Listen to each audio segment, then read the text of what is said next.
പ്രതീക്ഷിച്ചല്ല വന്നത്. പക്ഷേ നല്ല മൂവി, ഒരു വൺ ടൈം സുഖമായിട്ട് വാച്ച് ചെയ്തിരിക്കാം, ഒരു പ്രശ്നമില്ല. തെലുങ്ക് സിനിമ ഇവിടെ എത്രത്തോളം ഓടുമെന്ന് അറിഞ്ഞൂടാ, പക്ഷേ നമുക്ക് അന്തസ്സായ ടിക്കറ്റ് എടുത്ത് കാണാം, ഒരു പ്രശ്നവുമില്ല. ഇത്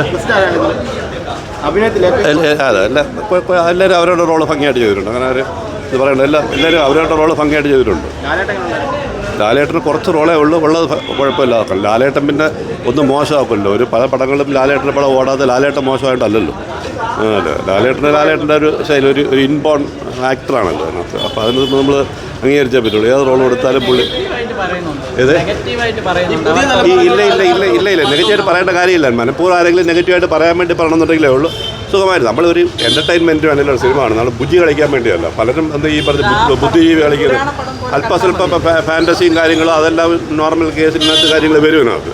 തെലുങ്ക് സിനിമയൊക്കെ അതൊക്കെ അതിനകത്ത് വന്നിട്ടുണ്ട്. പിന്നെ അത്യാവശ്യം കണ്ടിരിക്കാൻ വേണ്ടിയുള്ള ചില മസാലയും കാര്യങ്ങളൊക്കെ അത് ചേർത്തിട്ടുമുണ്ട് അതിനകത്ത്. എങ്കിലും സംഭവം എന്താണ് ഇതിനകത്ത് ഒരു കുഴപ്പമില്ല. ടിക്കറ്റ് എടുത്ത് ധൈര്യമായിട്ട് കണ്ടുകൊണ്ടിരിക്കാം, ഒരു കുഴപ്പമില്ല.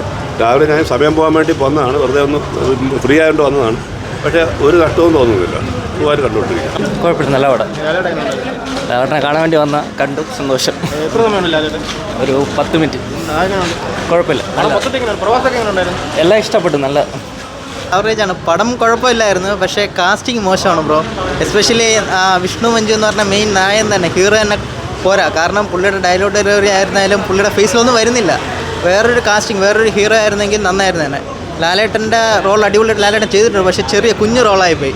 കാരണം തിയേറ്റർ ഒരു ഓണാവുന്ന, ലാലേട്ടൻ വരുമ്പോൾ തിയേറ്റർ ഒന്ന് ഓണാവുന്നുണ്ട്, പിന്നെ പ്രഭാസ് വരുമ്പോഴും ഓണാവുന്നുണ്ട്. ബാക്കിയൊക്കെ ഭയങ്കര ഒരു കുറേ ക്രിഞ്ച് ആയിട്ടുള്ള കുറേ റൊമാൻറ്റിക് സീൻസ് ഉണ്ട്. നമ്മുടെ തെലുങ്ക് സിനിമയിൽ കാണുന്ന ആവശ്യമില്ലാത്ത കുറേ സീനുകളുണ്ട് റൊമാൻറ്റിക്, അത് ഒരുപാടായിപ്പോയി. അതൊന്ന് ട്രിം ചെയ്തിരുന്നെങ്കിൽ കുറച്ചുകൂടി പടം ബെറ്റർ ആയേനെ.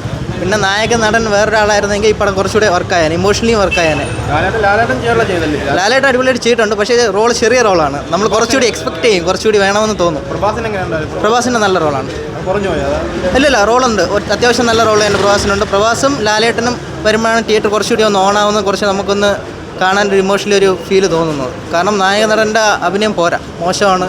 മാത്രമല്ല കുറേ ആവശ്യമില്ലാതെ ക്രിഞ്ച് റൊമാൻറ്റിക് സീനുണ്ട്, അതാണ് പടത്തിന് ഭയങ്കരമായിട്ട് ലാഗ് അടിപ്പിച്ച് ഒരുമാതിരിയാക്കുന്നത്. കുഴപ്പമില്ല, ഒരു ക്ഷേത്രത്തിൻ്റെ ബേസ് ചെയ്തിട്ടുള്ള 5 മിനിറ്റേ ഉള്ളൂ, പക്ഷേ അത്രയും മതി. കൂടുതലായി കഴിഞ്ഞാൽ നമ്മൾ അലക്കുമായിരുന്നു. പ്രവാസം മോഹൻലാലും തന്നെ മേക്കിങ്ങും ബോറാണ്, നല്ല ബോറാണ്. ലാഗുണ്ട്, നല്ല ലാഗുണ്ട്. അങ്ങനെ ലാലേട്ടൻ്റെ ഒരു വിളി വരുമ്പം ഇത്തിരി പോകണം, അത്രയാണ്. കുഴപ്പമില്ല, അത് അത്രേ ഉള്ളൂ. പോസിറ്റീവ് ലാലേട്ടനും പ്രഭാസിൻ്റെ തന്നെയാണ് തോന്നിയത്. പിന്നെ ഇത് ബാക്കി റെഫറൻസാണ്, ബാഹുബലി റെഫറൻസ്, ഒരു റെഫറൻസ് പ്രൂഫ് മൂവിയായിട്ട് നമുക്ക് വേണമെങ്കിൽ കൂട്ടാന്നുള്ള സംഭവം മാത്രമേ ഉള്ളൂ. പിന്നെ അവിടെയുള്ളവർക്ക് വർക്കൗട്ട് ആവാം, പക്ഷേ കേരളത്തിലുള്ള ആൾക്കാർക്ക് സിനിമ എന്താണ്, സിനിമ എങ്ങനെയാണെന്ന് അറിയാവുന്ന ആൾക്കാർക്ക് ഇത് വർക്കൗട്ട് ആവാൻ സാധ്യതയില്ല. പൂർണ്ണമായിട്ടൊരു ഡിസാസ്റ്ററായിട്ട് മാറാൻ ചാൻസ് ഉണ്ട് ഇവിടെ ഉള്ളത്. കാരണം 3 മണിക്കൂർ 3 മിനിറ്റ് ഡ്യൂറേഷൻ്റെ അകത്ത് ആൾക്കാർ ഒരു 160 രൂപ കൊടുത്ത് പടം കാണാൻ കയറുമ്പോൾ അതിൻ്റേതായിട്ടുള്ളൊരു ലെവൽ കിട്ടിയില്ലെങ്കിൽ ഒരു ഇത് വരുമല്ലോ. അതുപോലെ എനിക്ക് തോന്നി, എനിക്ക് അത്ര ഒരു ഞാൻ പറഞ്ഞ പോസിറ്റീവ് തന്നെ ലാലേട്ടൻ്റെയും അതുപോലെ പ്രഭാസിൻ്റെ ക്യാമറ ഇഷ്ടപ്പെട്ടില്ല തന്നെ. അവരൊക്കെ ഒരുപാട് കഷ്ടപ്പെട്ടാണ് ഇത് എടുക്കുന്നത്, ഒരിക്കലും കുറ്റം പെടുന്നതല്ല. പക്ഷേ നമുക്ക് കണ്ടിരിക്കുമ്പോൾ ഒരാൾക്കാർക്ക് ഇഷ്ടപ്പെട്ടില്ല. എനിക്ക് അങ്ങനെയാണ്. നമ്മൾ അടുത്തിരുന്നവർ പോലും 2 കൊച്ചു പയ്യന്മാരുണ്ടായിരുന്നു, അവന്മാരൊരു ചിരിച്ച് കളിച്ചൊക്കെയാണ് ഇരുന്നത്. അവന്മാർക്ക് പോലും ദഹിക്കുന്നില്ല, അങ്ങനത്തെ രീതിക്ക് നമ്മൾ തന്നെ എങ്ങനെയോ. പിന്നെ ഞാൻ സത്യം പറഞ്ഞാൽ ലാലേട്ടനെ കാണാൻ വേണ്ടിയാണ് ഈ ഒരു പടം എടുത്തത് തന്നെ. ഈ ഒരു ക്യാമിയോയിൽ എന്താണ് അതെനിക്ക് ഭയങ്കര ഹാപ്പിനെസ് ഉണ്ടാക്കി. പുള്ളിക്കാരൻ വന്നത് തൊട്ട് ഒരു അത്യാവശ്യം ഒരു ഫീലിംഗ് ഒക്കെ ഉണ്ടായിരുന്നു. പിന്നെ പ്രഭാസിൻ്റെ എൻട്രി, പ്രഭാസിൻ്റെ ഫീലിംഗ് ഒക്കെ, ആ ഒരു സംഭവമൊക്കെ നല്ല വർക്കൗട്ടായിട്ടുണ്ട്. അലമ്പേട്ട കുഴപ്പമില്ല, ഒട്ടും കൊള്ളില്ല, മൂഞ്ചി പോയി. പോസിറ്റീവ് ഒന്നുമില്ല പടത്തിൽ, ഒന്നുമില്ല. പടത്തിന് പോസിറ്റീവ് പറഞ്ഞെങ്കിൽ ഇതിൻ്റെ ഡബ്ബിങ് മൊത്തം മോശമാണ്. ഡബ്ബിങ് മാറ്റിയിരുന്നെങ്കിൽ ഒരു പ്രശ്നമില്ലായിരുന്നു. പക്ഷേ നമുക്ക് ശിവപുരാണം നമുക്കത് വായിച്ചു കഴിഞ്ഞാൽ ഏകദേശം ഇതിൻ്റെ സ്റ്റോറി എന്താണെന്ന് നമുക്ക് മനസ്സിലാവുന്ന കാര്യം തന്നെയാണ്. അത്രേ ഉള്ളൂ. കിരാതനല്ല, കിരാതനെന്ന് വെച്ചാൽ എന്താണെന്ന് പുള്ളി പ്രോയ്ക്ക് അറിയാമോ? കാട്ടാളെ, അതായത് ശിവൻ്റെ വേറൊരു അവതാരമാണ്. അത് കഴിഞ്ഞ് രുദ്രൻ എന്ന് പറയുന്നത് ആ ഒരു കാര്യമാണ് പ്രഭാസ് ചെയ്തിരിക്കുന്നത്. പക്ഷേ ഈ പടത്തിൻ്റെ ഫുൾ ഫ്ലോപ്പ് എന്ന് പറയുന്നത് കാര്യം എന്നറിയാമോ? ഡബ്ബിങ്. നായകന് ഒരു ബിൽഡപ്പ് കൊടുക്കേണ്ട ഒരു ശബ്ദ ഗാംഭീര്യല്ലേ, അത് എന്തിനാ പോലെ ആയിപ്പോയി. അത് കൊച്ചു ബ്രാഹ്മൻ്റെ സൗണ്ട് പോലെ ആയിപ്പോയി നായകന് ഡബ് ചെയ്തത്. അത് ഈ പടത്തിനെ തുലച്ചതെന്ന് പറയുന്നത് ഡബ് ചെയ്ത് തുലച്ചത് മലയാളത്തിൽ. പിന്നെ സെക്കൻഡ് ഹാഫ് എന്ന് വെച്ച് കഴിഞ്ഞാൽ പ്രഭാസ് വരുമ്പോൾ നമുക്ക് കുറച്ച് കണ്ടിരിക്കാൻ പറ്റുന്നുണ്ട്. ഇത് ശിവപുരാണം വായിച്ചിട്ടുള്ള ആൾക്കാർക്കാണെങ്കിൽ നമുക്കിത് കറക്റ്റായി ഇതിൻ്റെ സ്റ്റോറി എന്താണെന്ന് മനസ്സിലാവും. അതായത് ഇപ്പം എനിക്ക് ഏകദേശമുള്ള കാര്യങ്ങളെ മനസ്സിലായി, നമുക്ക് ഇതിൻ്റെ കാര്യങ്ങൾ അറിയാമെന്നുള്ളതുകൊണ്ട്. അത് ഡബ്ബിംഗ് ആണെങ്കിൽ പടത്തിന് വെറും മോശമായി പോകണം. ഉപ്പും മൂഞ്ചി മുളകും മൂഞ്ചി അരയ്ക്കാൻ മൂഞ്ചി തേങ്ങ പടം ഫ്ലോപ്പാണ് കേട്ടോ. ലൈക്ക് ഒന്നുമില്ല പടത്തിൽ നമുക്ക് എന്തെങ്കിലും പറയാൻ തോന്നണേ നല്ലതായിട്ട് പറയാനായിട്ട് ഒന്നും തോന്നണില്ല. പോസിറ്റീവ് ഒന്നുമില്ല. ഇവന്മാർ ഞാൻ പറഞ്ഞില്ലേ ലൈക്ക് ഭക്തിയാണ് ഇവന്മാരുടെ മെയിൻ. എന്തോ മനുഷ്യനെ കാട്ടി ഏറ്റവും വലിയ ശക്തി ഭക്തിയാണ്. ഭക്തി ഇല്ലെങ്കിൽ നമുക്ക് ആർക്കും ഒരു ശക്തിയില്ല. അങ്ങനെ എന്തൊക്കെയാണ് പറഞ്ഞു വെച്ചിരിക്കുന്നത്. ഒരു വൻ ഫ്ലോപ്പ് പടം.